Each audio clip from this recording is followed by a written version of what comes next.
Entrando. Boa Olá, tarde. boa tarde a todos. Sou Paloma Saavedra, assino a coluna do servidor do Jornal Dia, e hoje a gente vai conversar com o presidente da Assembleia Legislativa do Estado do Rio, deputado André Siciliano, para abordar o impacto da pandemia do novo coronavírus no nosso estado. Bom, presidente, eu queria começar citando os números que o Estado do Rio chegou, ao que o Estado do Rio chegou ontem. A gente chegou a 2.715 mortes e 22.238 casos de coronavírus. Bom, o Ministério Público, ele recomendou ao governo do Estado, com base em estudos técnicos da FIRJO, da Fiocruz, da UF e da UFRJ, o lockdown. Até o momento, o governo do Estado decidiu não adotar essa medida, não decretar o lockdown. E alguns governistas defendem que uma medida como essa tem que ser partilhada com os outros poderes. O Witzel chegou até a comentar que isso seria um caso de justiça. Bom, o ponto é, a movimentação está crescendo nas ruas. Apesar do isolamento social decretado pelo Witzel, a gente vê muita circulação, os casos estão crescendo, as mortes estão também aumentando. A Assembleia Legislativa pensa em entrar nessa história? Vocês pensam em fazer com que o lockdown parta do Legislativo? Há um projeto de lei de autoria do deputado Renan Ferreirinha que fala sobre lockdown. Ele já recebeu emendas e ele volta essa semana ao plenário para nós votarmos. Ocorre que essa coisa é uma coisa nova, né, Paloma? Então, o que a gente tem que fazer é ir graduando as medidas. O governador fez lá no dia 13 de março algumas medidas que foi, ao meu ver, muito acertadas. A questão da escola, de parar as escolas, porque ali o que a gente viu na Itália, que um dos maiores problemas da Itália naquele momento foi justamente porque a Itália só parou depois de mais de 3 mil casos que a Itália parou as escolas. Então, a gente tem que ir aprendendo com outros países e outros estados.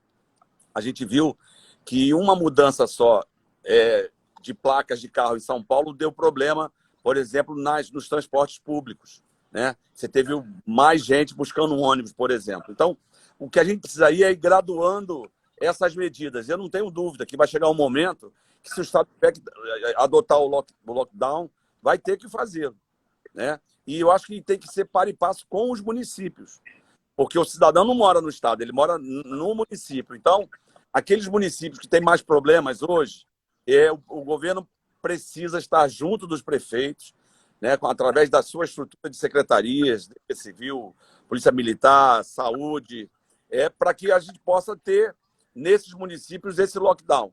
O que a gente viu já em alguns municípios do estado que você, quando entra no município, por exemplo, Paracambi, ao você chegar no município pela Presidente Dutra, tem uma RJ, que você para o carro, tem lá um pessoal, entrevista, tira a sua temperatura. Então, é preciso aprender aonde está dando certo e o que os prefeitos estão fazendo, o que os governadores estão fazendo. É uma coisa nova. Eu não tenho dúvida. Se for necessário, tem que adotar o lockdown. Existem algumas instituições, algumas universidades que já fizeram estudos e já estão indicando o lockdown. Agora, é aquela coisa de você parar tudo, né? Eu acho que tem que ter atenção, tem que aprender com o que está sendo feito em outros países e outros estados, mas também tem a questão da mobilidade do sujeito. O sujeito precisa trabalhar, por exemplo, o sujeito que trabalha na farmácia, a enfermeira, o médico. Então, você tem outras instituições, bancos, você tem hoje a indústria de alimentos, por exemplo, funcionando. Então, é necessário que tenha um protocolo para você ir avançando e adotando gradativamente, gradualmente. Sim, mas com base na recomendação do Ministério Público, que tem fundamento nesses estudos técnicos das universidades e da Fiocruz. Se o governo do estado não adotar o lockdown e a gente continuar vendo os números crescendo, números de óbitos e de casos crescendo, existe a possibilidade, por exemplo, de o legislativo entrar na justiça e ser a iniciativa do lockdown vir do legislativo? Nós já temos, como eu falei para você, nós temos um projeto de lei que nós vamos votar essa semana. Ele já recebeu algumas emendas e aí a forma da aprovação vai se dar ao longo da semana e nós vamos remetê-lo para o Executivo. Agora, se você escuta as instituições de pesquisas ligadas à saúde, vamos dizer que o lockdown é o fundamental e tinha que ter sido feito lá em março. Agora, se você escuta a Firjan, a FEComércio, então a gente precisa, como eu falei, ir adotando as medidas. Eu acho que algumas medidas foram fundamentais. A questão do transporte da região metropolitana para a capital, né? A questão das escolas públicas. Então, a gente tem que ir adotando gradualmente. E os prefeitos estão na ponta. Paloma, eu tenho notícias que alguns municípios têm fila para enterro. Lá em São Gonçalo é um exemplo. Uma pessoa morreu quarta-feira, era sexta para sábado, ainda não tinha sido enterrado porque estava aguardando uma fila. Então, a gente precisa aprender com os erros, com os acertos, para que a gente possa ir adotando, tomando as medidas necessárias. É como eu falei, vai ouvir a Fiocruz, ela diz que tinha que parar lá em março. Se você ouvir a FEComércio e a Firjan, vai dizer que não, que tem que abrir tudo. Então, a gente precisa ter um meio termo aí. Entendo. Bom, em relação à questão da austeridade, nós todos já sabemos que a gente vive um período delicado, não só na saúde, como a situação econômica do país também é grave e, claro, no estado do Rio de Janeiro. O governo do estado está avaliando perdas de receita da ordem de 15,7 bilhões, mais de 10 bilhões de perdas só de ICMS. Bom, diante disso, todo mundo, todos os órgãos estão adotando medidas de austeridade, né? Eu queria trazer para cá o exemplo de São Paulo. A Assembleia Legislativa, a LESP de São Paulo, decidiu reduzir em 30% os salários dos deputados como uma medida de austeridade, para poder economizar e ajudar o executivo com recursos. É uma medida, é um modelo que a LERJ pensa em seguir? A LERJ já vem tomando algumas medidas, não nesse ano de 19, mas já desde 17, quando eu assumi interinamente, de cortar custo, de fazer licitações por pregão eletrônico. Para você ter uma ideia, Paloma, no ano de 2019, nós reduzimos a folha da Assembleia em torno de 15%. Nós economizamos em 2017 315 milhões de reais. Economizamos 358 milhões no ano de 2018. E em 19 economizamos 421 milhões e 800 mil reais. Então a gente já vem adotando, cortando custos há alguns anos, cortando custo de tudo que você possa imaginar, a rede lógica, as licitações saíram até com 80% de desconto. Nós estamos fazendo obras no edifício, no antigo Banerjão. Então, obras e bens que estavam, por exemplo, móveis, estavam orçados em 16 milhões. Botamos na rua por 10 milhões, saiu por 7. Passar cabo em todos os 33 andares. Estava orçado em 11 milhões, botamos na rua, saiu por 3 milhões e 500. Nós gastávamos 220 mil reais por mês de dados. Nós estamos pagando 39 mil por mês. Então, a gente já vem fazendo isso não só em 19. Tá? Descentralizamos no ano 19 o orçamento. Isso fez com que a gente economizasse também. Para você ter uma ideia, Paloma, só entre janeiro e abril, nós economizamos 208 milhões de reais. Entre janeiro de 2020 e abril. Janeiro e fevereiro economizamos 100 milhões, retornamos para os cofres do Estado para que eles pudessem dar um apoio de 1 milhão de reais para cada município no Estado. Foram os recursos que municípios pequenos, de 20 mil, 10 mil, 5 mil habitantes, ter 1 milhão de reais é fundamental para que ele possa dar a atenção básica, melhorar, contratar mais agentes comunitários de saúde, adotar em algum posto de saúde uma porta de entrada, né, como alguns outros municípios estão fazendo. Então, nós devolvemos janeiro e fevereiro, no início de março, 100 milhões de reais. Março e abril, nós já economizamos mais 108 milhões de reais.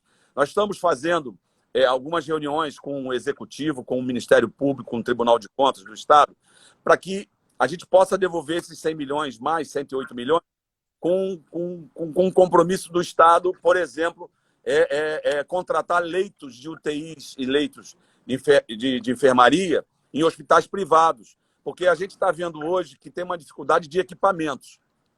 Né? Muito se fala dos respiradores, mas tem monitores, tem todo uma gama de equipamentos. Mas quando chegar o equipamento, nós vamos ter problema de recursos humanos. Então, se você tem um hospital, também que é bom que descentraliza da capital, lá em Petrópolis, que tem 20, 30, 50 leitos de UTIs, Barra Mansa, Volta Redonda, é isso que a gente está caminhando com o Ministério Público e o Tribunal de Contas, porque a gente vê que pelo preço do SUS, R$ 1.600 por dia, uma UTI, o município do Rio já tentou fazer chamamento público e não conseguiu. Então, nós queremos que esses recursos que a gente vai devolver agora, eles sejam aplicados na contratação de leitos de UTIs, porque nós sabemos que temos mais de 1.000 pacientes na fila para internação. Alguns leitos de enfermagem, como eu disse. Ocorre, Paloma, se você não tratar essa pessoa, ele vai avançando e aí daqui a pouco precisa de UTI. Então a gente precisa urgentemente, o Estado já fez um dever de casa, que foi fazer um preço médio de planos de saúde e de hospitais, já reuniu os secretários municipais, que através da CIB, que é um conselho intergestores de secretários, também já se reuniu, e a gente precisa ter o acompanhamento do MP, do Ministério Público e também do Tribunal de Contas, para que o Estado possa lançar um edital para contratar esses leitos. E a Assembleia está à disposição para ajudar. A gente acha que tem um potencial de contratar 500 leitos de UTIs, mais leitos semi-utensivos e também de enfermagem.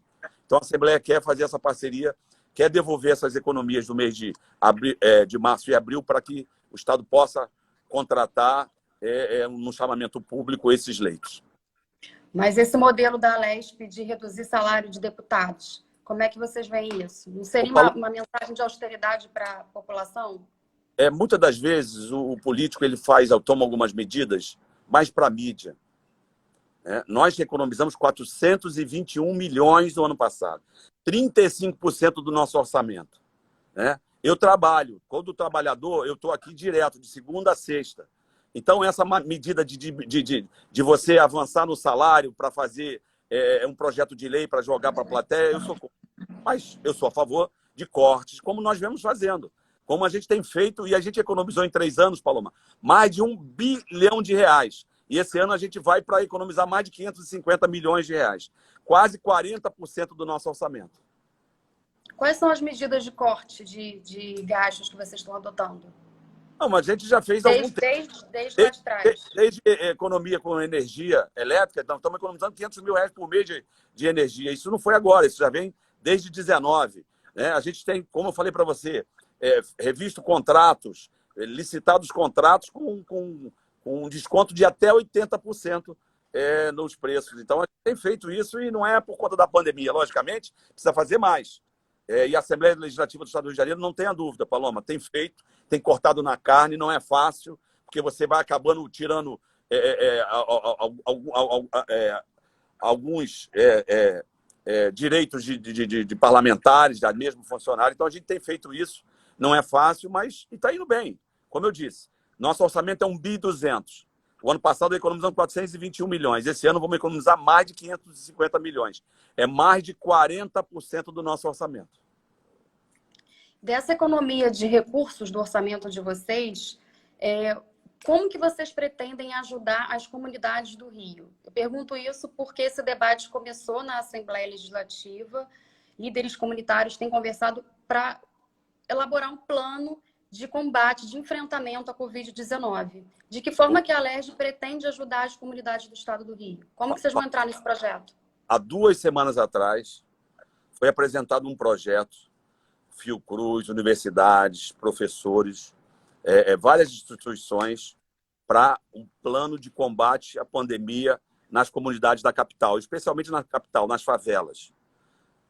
Eu deixei à disposição, falei com o secretário de Estado, falei com o secretário municipal, falamos com o prefeito, a Assembleia está disposta a ajudar. Mas tem 2 semanas, tinha um plano, cadê o custo? Quanto custa?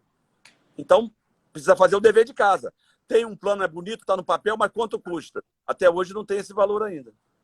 Entendi, mas vocês estão dispostos a ajudar? Vocês vão ajudar? Claro, como eu falei, nós vamos economizar, estamos economizando, e a gente quer que esses recursos, quando voltarem para o Tesouro, tenham um compromisso de atender a ponta, atender quem precisa, as famílias, para que a gente possa salvar vidas. Tem que ter uma destinação certa, né? É isso. Tá.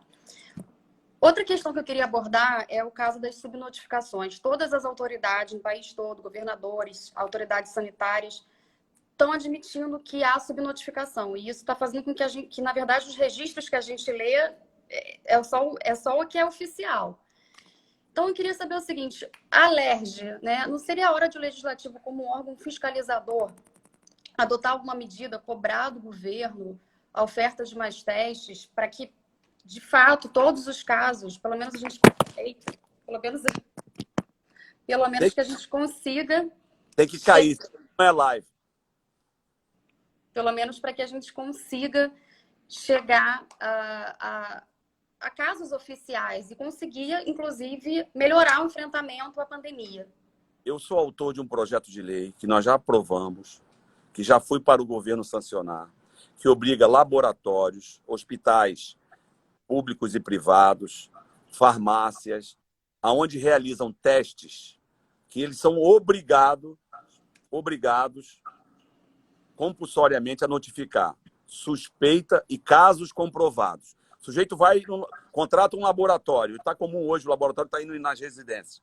Chega lá, ele testa 3 pessoas numa família. Tem um positivo, mas testou 2 negativos, ele se obriga, a partir do momento que o governador sancionar, a notificar no sistema que o Estado vai ter que disponibilizar online na internet, para que a gente possa ter um mínimo de dados, porque o que fala que são 14, 16 para 1.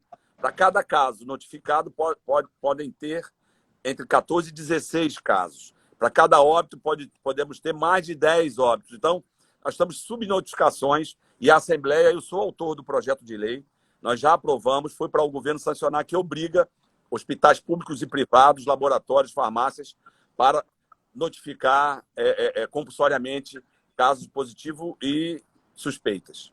Então, diante disso, vocês avaliam, o senhor como deputado e os demais deputados avaliam que há falhas, né? Claro, a gente tem que, como eu falei no início, nós estamos aprendendo. É uma coisa nova, infelizmente. Parece que nós estamos vivendo num filme de terror, Paloma. Então, a gente precisa aprender com os erros e acertos. Aprender também com outros países onde já aconteceu, onde já tem uma curva decrescente. E a gente sabe que é fundamental você fazer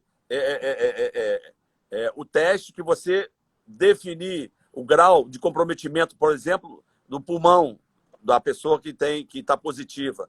A gente viu que o melhor diagnóstico é a tomografia computadorizada. Então, alguns municípios da Baixada Fluminense, por exemplo, Belfor Roxo, têm feito mais de 150 tomografias no Hospital Geral por dia. E lá, quando localiza, já começa a tratar, dispensar os remédios para os pacientes. Você vai ver ao final, quando comparar os municípios da Baixada, tu vai ver o número de Belfor Roxo em relação aos demais. Porque ele está fazendo a triagem, está conseguindo fazer a triagem e está conseguindo identificar a pessoa positiva e já tratar com os remédios. Entendi.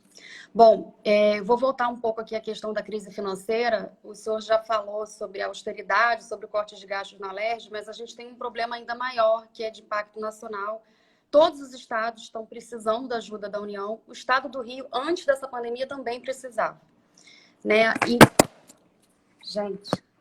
Segunda vez, eu estou zerado ainda, hein? Peço desculpa aí aos internautas. Não, mas é para saberem que nós estamos ao vivo, Paloma. Exatamente, é o suporte aqui do celular. Bom, Paloma, nós sabemos que quem tem o poder de emitir moeda, emitir títulos, é o governo federal. Nenhum governo do estado, no sistema de federação que temos hoje, tem autonomia para emitir moeda. Quem tem casa da moeda é o governo federal. Quem tem banco é o governo federal. Então, a gente sabe que nesse momento de dificuldade, para você ter uma ideia, o governo americano já gastou 2 trilhões de dólares, mais de 10 trilhões de reais. Para você ter uma ideia, o nosso PIB, toda a riqueza produzida no Brasil, está da ordem de 7,3 trilhões de reais. Eles já injetaram na economia mais do que todo o nosso PIB por ano. E eles lá ajudaram bolsas, estão comprando empresas, estão ajudando o cidadão que precisa de uma renda. Como aqui também o Congresso votou aquela ajuda de R$600. Mas a gente precisa cuidar, Palomas, Paloma, cuidar das micro e pequenas empresas, tem que ter algum crédito para eles, para que eles possam manter os funcionários, porque a gente viu que lá nos Estados Unidos, mesmo com esses 2 trilhões, já tem mais de 20 milhões de desempregados. Aqui no Brasil está se falando da ordem de 1,5 milhão de desempregados. O estado do Rio de Janeiro vai sofrer, como todos os estados estão sofrendo, todos os municípios, por conta do movimento econômico. Mas está se falando muito em 30% de queda de ICMS. Eu acompanho diariamente a arrecadação e não estou vendo isso. No mês de abril, a arrecadação, perdão, no mês de março, a arrecadação caiu 16%. Se falou muito que ia cair mais de 30%, porque naquele momento parou tudo. Depois, agora que começa, você vê mais carros nas ruas, você já encontra fila, por exemplo, na linha amarela, onde tem pedágio, não tinha fila. Você já encontra o engarrafamento em algumas rodovias da capital, onde não havia há 15 dias atrás. Então, isso é sinal que começam os automóveis rodando, começa a consumir derivados de petróleo. Então, uma das receitas que o Estado perdeu muito no mês de março e abril foi o do ICMS em relação aos derivados de petróleo. Mas, por outro lado, energia e telecomunicações aumentou. Teve um aumento de receita. Então, o que a gente vai ver a médio e longo prazo, infelizmente, Paloma, é que a nossa economia, a economia do Estado do Rio de Janeiro, ela tem mais de 55% da sua economia na informalidade. A média no Brasil é 40% de economia informal. E a gente vai olhar, vai ver daqui a 2, 3 meses que o Estado do Rio de Janeiro vai perder menos em relação aos demais estados, porque tem na sua informalidade uma economia para mais de 50%. Nós sabemos, Paloma, que 65% das famílias no Brasil estão endividadas. Então, é fundamental que o governo federal possa socorrer municípios e estados. Por quê? Para cada R$ 100 que são arrecadados de impostos, o governo federal fica com R$ 57 de cada 100. Então, quando o governo injeta recurso, faz circular o dinheiro na economia, ele indiretamente recebe esses impostos. O que a gente sabe, por exemplo, na crise americana dos títulos, a base monetária americana aumentou em 15 vezes. 15 vezes. Todo o dinheiro emitido, ele aumentou em 15 vezes sem gerar inflação. Nós estamos vivendo uma deflação. Nós vamos ter uma queda de PIB de mais de 7% em 2020. Então, é fundamental que o Estado brasileiro, o governo federal, possa abrir crédito para pequenas e microempresas, médias, resultados, bancos oficiais, Caixa Econômica, BTS, para ter financiamento, para, nesse momento da economia parada, essas empresas terem recursos para manter a sua atividade mínima e para não desempregar. É fundamental que a gente possa manter o trabalhador com uma renda, recebendo um recurso, porque senão está passando necessidade, está passando fome, como aqui na capital e em algumas áreas. Sim, agora, o Estado do Rio, a gente já prevê um buraco financeiro muito grande. Só de perda de receita por conta da pandemia, já são quase 16 bilhões. O ponto como é que vocês, como é que o Legislativo vê essa dependência do governo do Estado da União e no meio de uma crise política, né? Uma guerra entre o presidente e o governador? Isso não preocupa? Muito. Preocupa muito, Paloma, porque o sujeito sai candidato, se elege, já está pensando no outro cargo. Isso é muito ruim para prefeitos, para governadores, e é o exemplo do Estado do Rio de Janeiro, né? Você fala da queda de possivelmente 15 bilhões de reais. Esses números, na meu ver, estão superdimensionados. A gente acompanha, por exemplo, o mercado do preço do barril de petróleo. São hoje os está números oficiais $35. do governo. São os números oficiais do governo. Estimativas do governo. E posso te dizer, falavam em 30% de queda em março, caiu 15%. Né? Agora, tem uma variável grande que é, por conta da economia parada no mundo inteiro, o preço do petróleo sai de $55 para $16. Hoje está em $35,5. Eu falei isso há 2 semanas atrás, não tenho dúvida. Vai chegar no final de maio a mais de $40. Por quê? Porque os países produtores cortaram 10 milhões de barris dia da sua produção. E a economia começa a voltar em alguns estados americanos, como Califórnia, Nova York. Alguns países da Europa começam a retomar. A própria China começa a consumir mais petróleo e derivados. Então, esse preço que na semana passada era $27, 28, terça ou quarta passada, mais uma semana está em 35. E eu não tenho dúvida, passado vai chegar, anota isso, Paloma, vai chegar no final de maio, mais de $40. E com câmbio de 5,80, 5,70. Então, mesmo com essa queda do preço internacional, o Estado poderá, inclusive, não perder para frente. Mas mês de março e abril, como você produz e você recebe 2 meses depois, você vai ter queda. Nós vamos ter agora em maio uma queda significativa dos royalties, mas muito por conta do preço que é o preço de março. Então, o Estado do Rio de Janeiro receberá royalties no mês de maio, equivalente à produção de março. Então, não tenho dúvida. Mas, para o futuro, nós já estamos vivendo isso. Hoje, o barril está 35,5. Então, é fundamental, o câmbio alto. Porque o câmbio era R$4, está em 5,80. Então, uma coisa vai compensar a outra.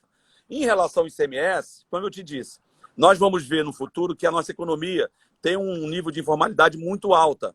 Então, isso faz com que aquela economia que não contribuía para ICMS, para o bem ou para o mal, você vai ter um impacto menor. Vamos perder ICMS? Vamos. Mas em relação aos demais estados, é um impacto menor. E eu não tenho dúvida, porque nós temos ICMS de telecomunicações, de eletricidade e mesmo dos derivados de petróleo, no Rio de Janeiro, uma base muito forte. E é isso que isso não vai deixar de arrecadar.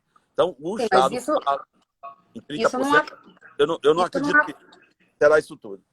Isso não afasta a dependência que o Estado do Rio tem da União, até por conta do regime de recuperação fiscal. Como que faz no momento em que existe essa guerra entre presidente e governador? A gente precisa ter responsabilidade, eu sempre falo isso. O governante que foi eleito pelo povo, independente do partido A, B ou C, tem que ter responsabilidade e compromisso com a coisa pública. Ele tem que ter um compromisso com as pessoas. Então, a gente precisa, primeiro, enfrentar essa pandemia, abrir leitos de UTI, CTIs. A gente precisa dar um mínimo para o trabalhador que hoje está sem possibilidade de se deslocar, de buscar o seu sustento, né? A gente precisa garantir que a gente tenha na rede pública de saúde a rede atuante, funcionando, trabalhando, os médicos podendo chegar aos hospitais, os enfermeiros, os técnicos. Então, a gente precisa, nesse primeiro momento, da questão da saúde. E a informação é fundamental. Agora, como você disse, tem as questões de imediato, que é a questão da queda de receita, e tem a questão do regime de recuperação. O regime, ele vence no dia 6 de setembro desse ano. Então, tem uma possibilidade do governo federal estender por mais 3 anos. Mas com uma guerra dessa, como é que fica? O Estado não sobrevive sem a prorrogação do regime. Impossível. Temos quase 40 bilhões de reais de dívida para pagar imediatamente se o Estado sai do regime. Então, é fundamental que a gente tenha juízo para que o Estado e o governo federal sente e se entendam. O que o senhor acha do posicionamento do governo federal para a volta às atividades, se contrapondo ao Estado do Rio e aos demais estados? É que eu falei para você. Se você for consultar a Firjan, vai dizer que tem que abrir tudo. A FEComércio vai abrir tudo. Se você for consultar as instituições de pesquisa na área da saúde, vai dizer que tem que fechar tudo. Então, a gente precisa buscar o meio termo. Logicamente, o presidente, quando ele vai para uma manifestação, como ele vai para uma padaria, ele está incentivando a população a sair de casa. O meu pai, na primeira vez que o presidente falou que era uma gripezinha, meu pai saiu de casa. Meu pai tem 80 anos. Então, a gente precisa ter um meio termo, a gente precisa ter a orientação dos especialistas, dos médicos, dos infectologistas, dos estudiosos, para que a gente possa segui-la.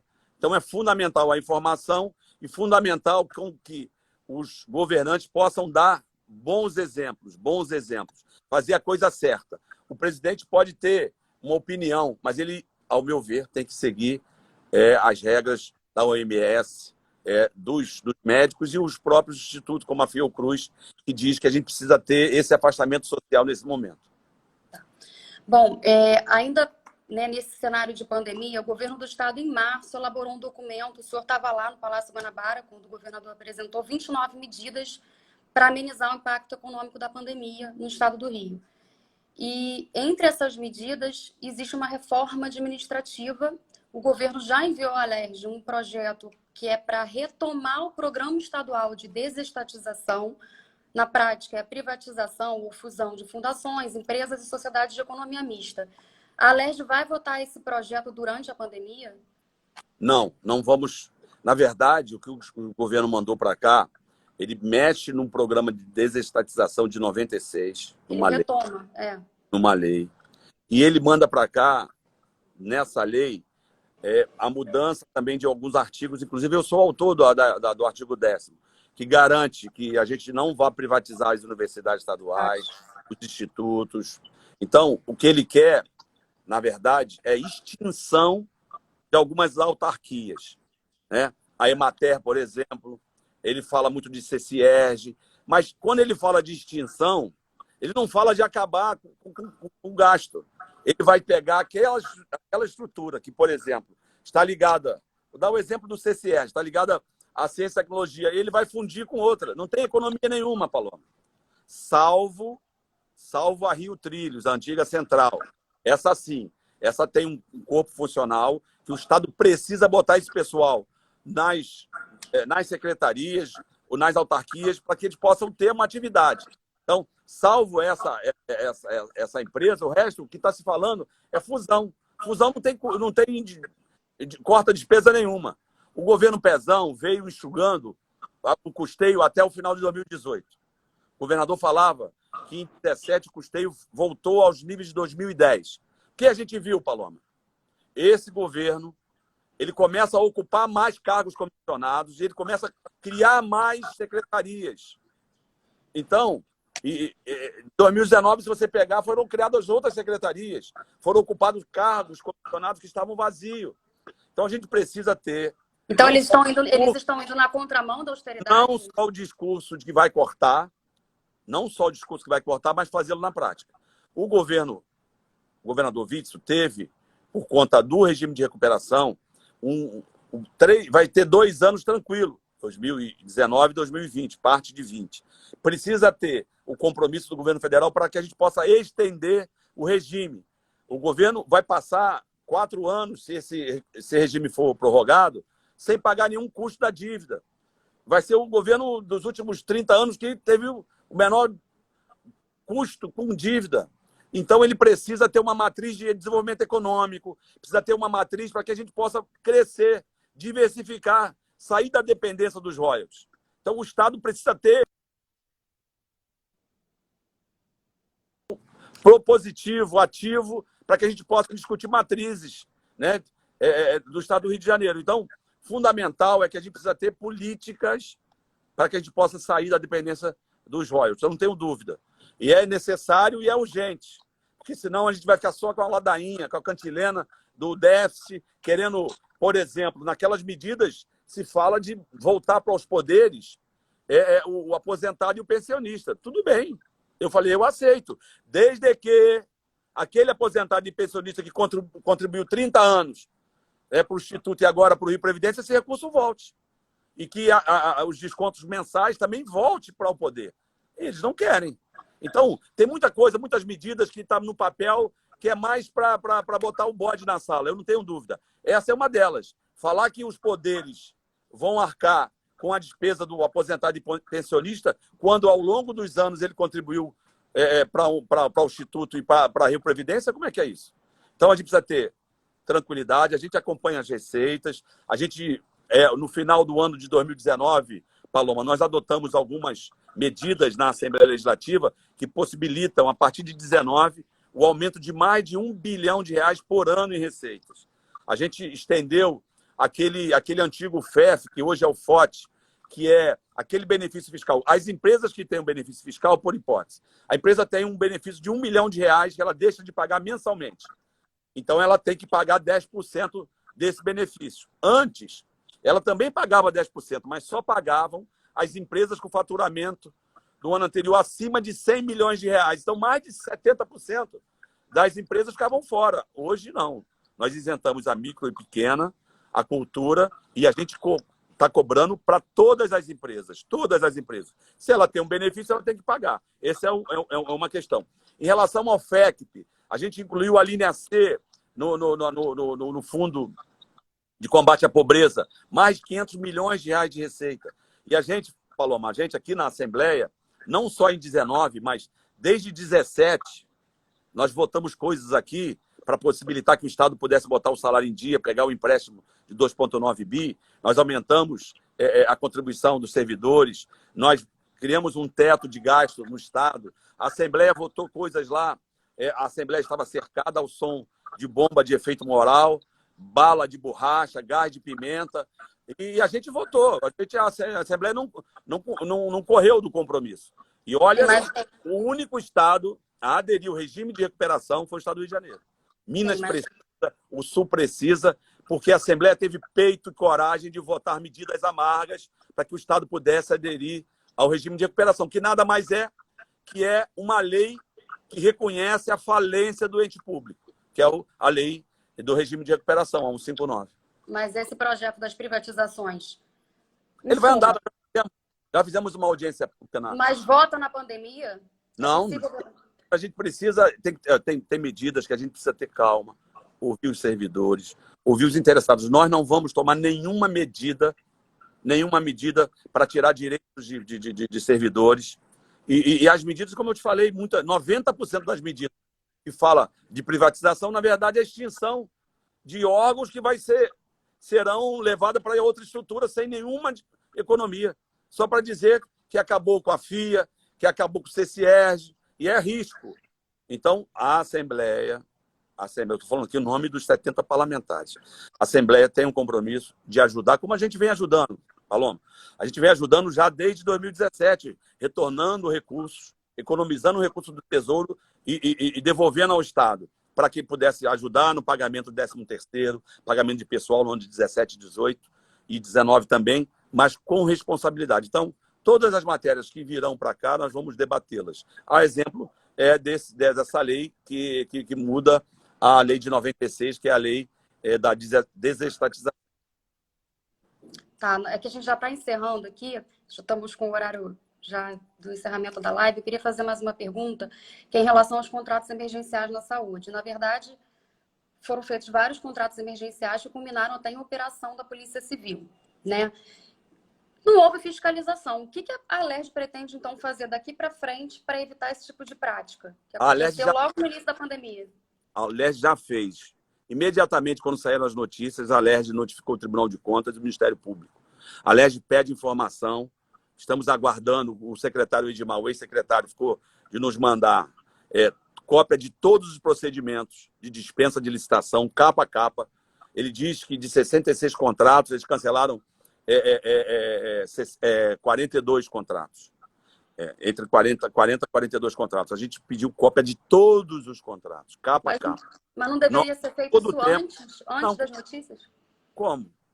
Porque se o sujeito faz uma licitação em 48 horas por conta da pandemia, a gente também, aqui é a Alerj, aqui é o Legislativo. É fiscalizador. E nós fizemos. Agora, nós fizemos.